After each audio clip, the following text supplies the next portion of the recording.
Good morning, happy Sunday. It is the Sunday before Bloodmarked by Tracy Deonn is released. This is the sequel to Legendborn. And I have yet to start it. This thing is almost 600 pages.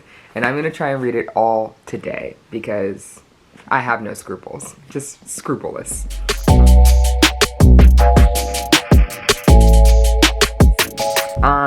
I cannot wait to get started.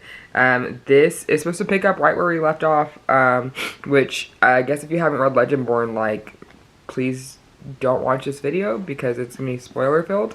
Where we leave off with Legendborn is, the last 20-30% is Bree finding out who she really is. Her mother passes down, is it blood magic to her, or maybe it's root magic? They're both in here. And I always forget which one is which. Oh yeah, when her dad gives her her mom's bracelet, which contains memory about the powers of her maternal line, which have both bloodcraft and rootcraft. And in that process, Bree becomes possessed by her grandmother, who is trying to help her through this, because Bree's going through all these trials, trying to join the Order, which is an offshoot of the Knights of the Round Table, and she's supposed to be Nick Squire, and Nick is meant to be the is known to be the heir of Merlin, and so all this is going on. Bree is black in a very white society. She's at UNC Chapel Hill, and while I don't want to say nothing overtly racist happened because I can't fully remember. It's been a while since I read this, but I feel like you just get that subtle, bless your heart racism for the most part, and then it becomes very aggressive towards the end. Nick's dad is he the head of the school? I forget what that's called. I almost said headmaster, but this is not high school. They're in college. I guess he's the dean of students. His name is Davis, and he's a piece of fucking work. Just a piece of work. He's the reason all the chaos happens in this book. He opens a portal for demons to come on campus, and it causes a lot of fucking chaos, and that's kind of where we end. Is Bree and Cell have joined ranks together. They're, fighting off demons. There's at one point they're in tunnels, and I think Evan is a demon, and Fitz was their friend. Fitz gets killed. Bree has to kill Evan so that he doesn't kill her first. And while all this is happening, Bree's being possessed by her grandmother, who also brings her other ancestor Vera into the picture, who she's also being possessed by. And Vera shows her through a memory walk that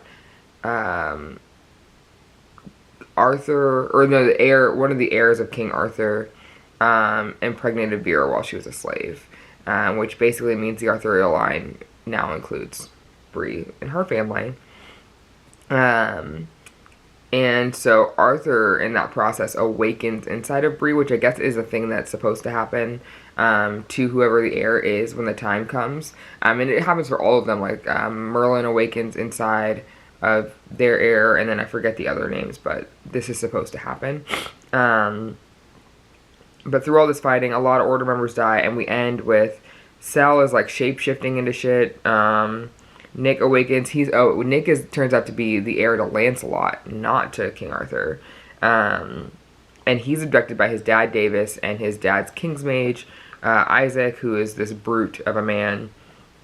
And then Arthur has remaining Order members kneel before he allows Bree to regain control of her body, so that she, kind of has that pact with everyone. And then she has everyone rise. She puts the sword back in the stone. And then she gets healed of her injuries, and then her and Cell go frolicking in the woods, and they cliff jump at the cliff that people were jumping off of when this book started. That was a really shitty summary, but it's the best I could do for you. And so in here, we pick up with this, it says, now Bree has become someone new. She's a medium, a bloodcrafter, and a scion. But the ancient war between demons and the Order is rising to a deadly peak, and Nick, the legendary boy Bree has fallen in love with, has been kidnapped. So she wants to fight, but the regents who rule the Order won't let her. To them, she is an unknown girl with an unheard of power, and as a living anchor for the spell that preserves the Legendborn cycle, she must be protected. When the regents reveal they will do whatever it takes to hide the war, Bree and her friends must go on the run to rescue Nick themselves. But enemies are everywhere, Bree's powers are unpredictable and dangerous, and she can't escape her growing attraction to Selwyn, the mage sworn to protect Nick until death. It says if Bree has any hope of saving herself and the people she loves, she must learn to control her powers from the ancestors who willed them first without losing herself in the process. And with that, I'm going to dive right in. I'm going to tell you right now, I'm Team Selwyn. I always thought Nick was a little bitch, so we will find out if that remains to be true. And with that being said, oh, I love when there's a nice little, we love a graph in the beginning. Thank you so much for that, Tracy. Really appreciate it. I have my tabs, my highlighters, and I am ready to go. Yeah, this book is 551 pages. And I'm going to try and read it all today. It is about 9 a.m. Thanks, fallback, for that. It's 9:04. And we're going to see how far I get. I feel like I could do this in one day. Is it ambitious? Absolutely. Unhinged? Maybe a little bit. But we're going to try. We're going to try. Maybe I'll try to update you when I get like 10 chapters in. That should put me around, let's see, chapter 9, like the 100-ish page mark. When I get to chapter 10, that's when I'll update you. All right.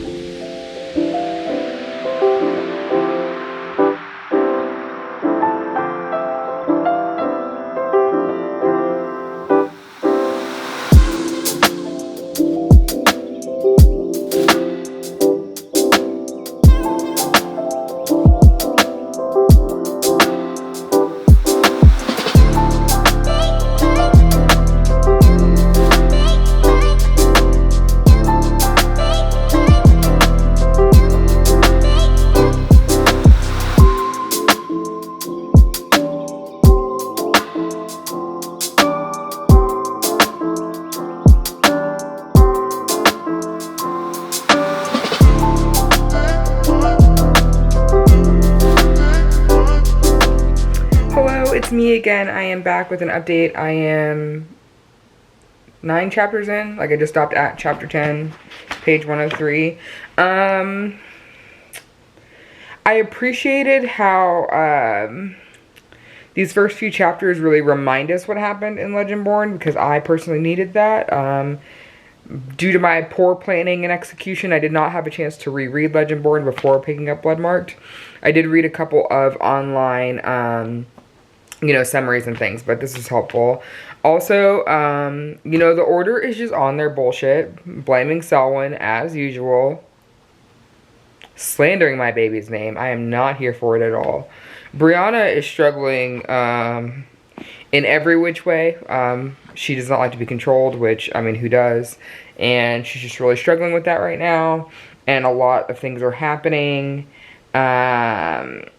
And basically all the elders have come down, to the church house to have a little meeting, essentially. All of the mage guard, I almost called them mage swords. All the mage guards are there, all the Merlins are there. They were having a funeral for the fallen from the last book. And, shit just started to go down. But I needed to pause because my dog needs to go for a WALK, and I also need to get some food. Alabama soccer is about to play South Carolina for a SEC championship, which is the first time they've ever been in this game. So I'm going to do that. I'm going to go take care of those errands, turn that game on, probably watch it on mute so I can, keep reading, and hopefully get close to halfway done with this book. I want to say by 4 o'clock would be awesome. It took me a really long time to read those first 9 chapters. Partly because I was noting things, annotating. And I think what I might do is just, I don't know, I probably will keep tabbing as I go. We'll see. We'll see. But for now, I bid you adieu.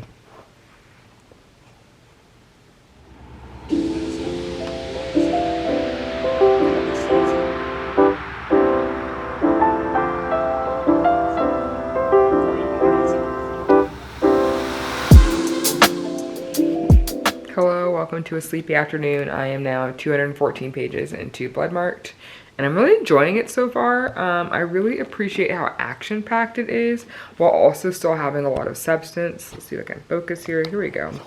So I don't want to obviously spoil anything, because number one, this book isn't out yet, and by the time this video goes up, it will only have been out for a couple days, maybe a day.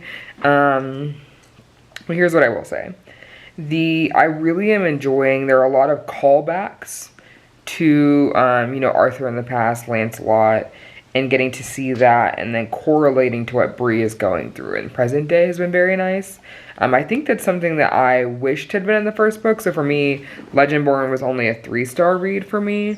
And not because it wasn't good, but just because I struggle a lot with fantasy series where the first book feels like, I don't want to say that nothing happened, but that, like, it ends on the cliffhanger and you're like, oh, the thing we've been building to this whole time isn't even happening in this book. It's going to happen on the next one, is how it felt for me.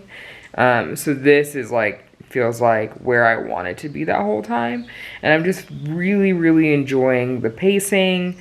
I like the way new characters have been brought in, and it hasn't been too confusing, because sometimes it happens too in fantasy where, you know, the world's going to expand, you know, more people are going to come in, but sometimes they throw them all at you at once, and you're supposed to care about some of them and not others, and it's hard to figure out.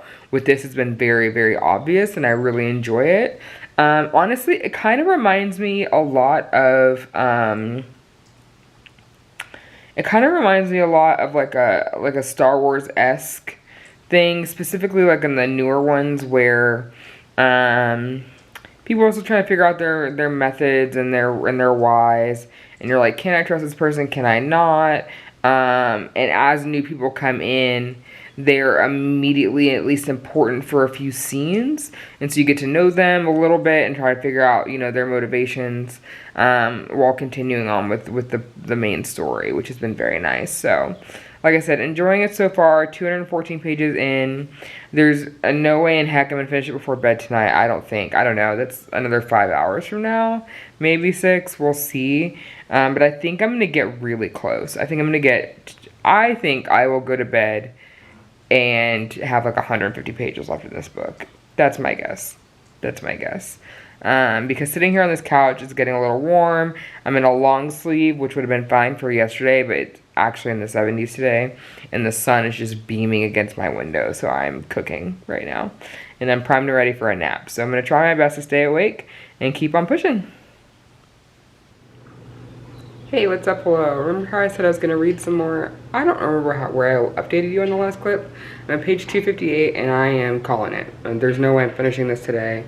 I'm probably not going to do any more updates. I'd really love for this video to go up on pub day, so I'm actually going to stop here and edit here.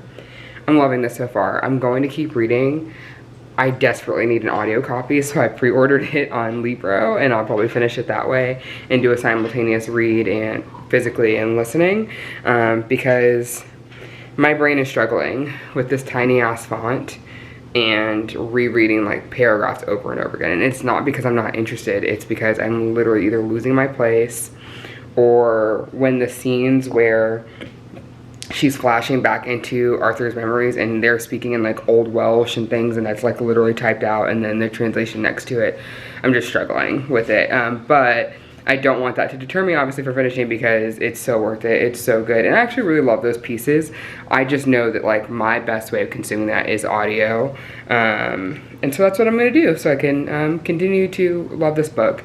It already feels like it's going to be a 4 or 5 star read very easily. And so you should expect to see it on my November wrap-up. And until then, I'll see you in another video soon. Bye.